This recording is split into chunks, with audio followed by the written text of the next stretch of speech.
Hello YouTube. Welcome to my vlog or my podcast. And I've decided to do a YouTube vlog or podcast, or maybe we call it a vlogcast because it's sort of sitting in between the two. And partly because I wanted to talk a lot about physiotherapy and treatment, and partly because some of these things can be really personal and people ask me stuff all the time. I thought, right, I'm going to put it on a vlog. So I am Esther Fox. I'm a physiotherapist by trade. I have a PhD in clinical research, actually in neurological physiotherapy. I lectured in physiotherapy. So I started in physiotherapy in 2003. I started working at East Surrey Hospital. Prior to that, I was a vet nurse in equine practice, and I worked in horse racing in Cheltenham. So I learned quite a lot about the body in horse racing, actually. Then I've always carried on with horses, and we've had dogs and farming. And I've done lots of things which probably have taken quite a toll on my own body, but have made me learn quite a lot about how the body works. Then also I set up my own clinic. Well, I became the director of a clinic in 2019. Is that 2019? And I am the director of physiotherapy at Mount Kelly, where we have an elite sport pathway. So I'm clinical lead there too. So I've worked a lot with a lot of different people. I've worked, I sort of work with people who in elite sport and horse racing and farming, but also in orthopedics and pediatrics. Now, you know what it's like if you're a healthcare professional, a doctor or a physiotherapist, or actually it doesn't matter what you do, you go to a party and or you go to Tesco's and everyone comes up to you and go, "Oh, Esther, can I show you my knee?" "Oh, Esther, oh, my neck is really sore." And I had it actually at the weekend. We went to a dinner and someone came and said, "Oh, my daughter's really struggling with her neck and she wants to speak to you." So I thought, do you know what I'm going to do? I'm going to start making vlogcasts about these different parts of the body. And then when someone says to me, "Oh, my knee's really sore," I'll say, "Oh, refer to episode," whatever it is, okay. So having the job I've had, I've spent a lot of time looking at evidence-based practice, at clinical research, and really understanding the science behind things. When we're new or young in physiotherapy or medicine or healthcare, and I see a lot of it, actually particularly in men, boys, always used to call them the geeky boys in physiotherapy, you get very, very hung up on evidence-based practice and looking at the evidence behind things. Now, 20 years down the line, sometimes the evidence doesn't fit the patient you have in front of you. So my PhD was in clinical research. I ran a randomized controlled trial. I have a very good understanding of clinical evidence. But you get into clinical practice and you're working with people, and what they're saying sometimes just doesn't quite marry up with what's going on. Look, we've all been in a position where we've been absolutely foxed by the person in front of us. We don't know what to do. People are not always reacting in textbook ways.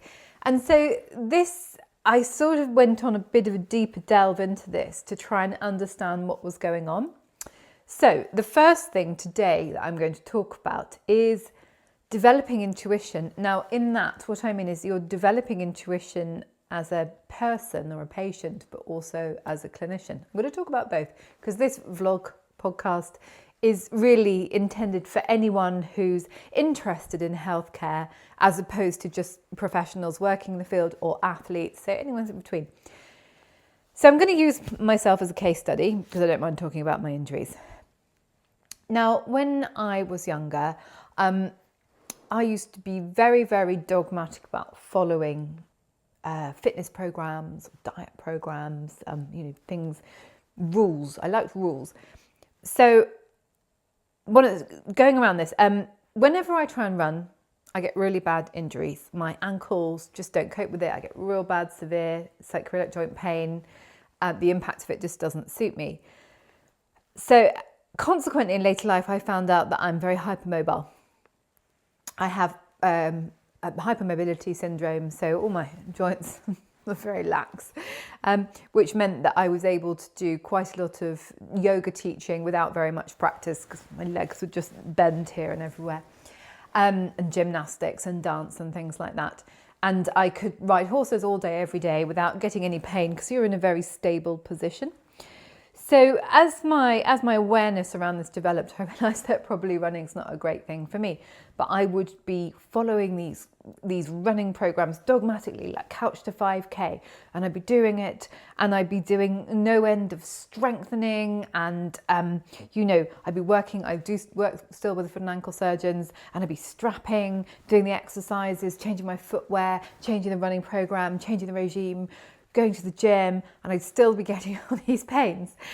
And finally, I learned to develop the intuition that despite all of the research which shows that running is really good for you, it's good for your heart rate, it's good for your bone density, it's good for your endurance, my body was not suited to that. And I drew a line under it and I've said, do you know what? Why put myself through it? It just causes me lots of pain. And I can get all of those gains, I can get all of those benefits from increasing my bone density, increasing my heart rate, blah, blah, blah, all the things that are really good for you. I can do that walking up hills. I can do that walking up hills carrying weight. I can do that cycling. I do a lot of Pilates, obviously. So it took me quite a long time to develop that intuition and to be able to block out that noise and be able to say, right, come on, let's do what's right for me in this situation. It was actually a great learning curve for me as a clinician because I very much now do this with people in front of me. So I see a lot of people on a week-to-week basis who come in to see me because essentially they're in pain with one joint or another or one problem with another. And they'll say, Esther, I really need help with blood, or what can I do about this? Now, what I do is I keep myself up to date with all of the current knowledge and evidence about what's in my field as much as I can, running two businesses. I do it a lot by listening to podcasts and reading a lot. I think podcasts are absolutely brilliant. So I have a person in front of me, say for example, they're perimenopausal or they've gone through an early menopause. I'm just using examples. They've gone through an early menopause, maybe they're celiac, maybe they've got a malabsorption syndrome, and they're coming in and they're saying, I'm getting these pains. Well, in that situation, I'm not going to be like, right, what you need to do is a really extensive program where you're doing like a lot of high risk sports where you might fall and fracture something, or skiing or something like that.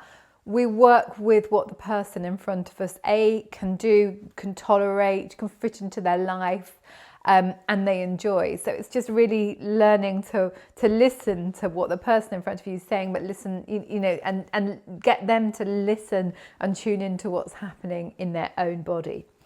So what I thought I'd do is over a week by week basis, just talk a little bit around particular joints and precautions and things, and then just kind of add in a few clinical updates to highlight this with case studies.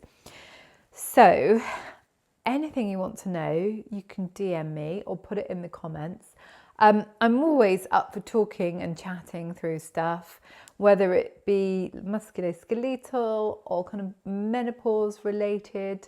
Or you might just be really nosy and want to find out what I've been doing, which lots of people do. I always say my 20 years of physiotherapy, well, actually I didn't say it, Mother says it.